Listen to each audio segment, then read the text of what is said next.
வணக்கங்கண்ணா. எப்படி இருக்குப்பா? நல்லா இருக்குங்கண்ணா. சரிப்பா, நான் வர்றேன். சரிங்கண்ணா. யார் மச்சான் இவரு? இந்த ஆள் ஒரு பைத்தியம்டா.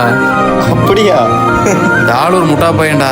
பொண்டாட்டியோட நைட்டி பாவாடை ஜாக்கெட்லாம் போட்டு பார்த்துட்டு இருப்பான். அது மட்டும் இல்லை, வீட்டுக்கு வெளியே இழிச்சிட்டே கிறுக்கு நாட்டை டான்ஸ் ஆடிட்டு இருப்பான். நல்லா தான் இருந்தான். பொண்டாட்டிக்கு ஏதோ ஆயிடுச்சாமா. பக்கத்துலேருந்து இப்படி ஆயிட்டான்டா பைத்தியக்கார.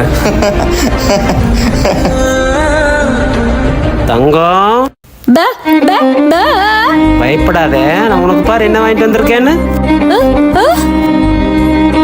எப்படி இருக்கு? நைட்டு இன்னும் கொஞ்சம் டக் பிடிச்சிருக்கோணும். அளவு ஜாக்கெட்டை விட இது கொஞ்சம் டைட்டா வச்சுட்டாமா. தின்தக்கு தின்தக்கு தின்தக்கு தின்தக்கு வாமா. பையன் சாமி கிட்ட போயிருக்கான். அழாதரா.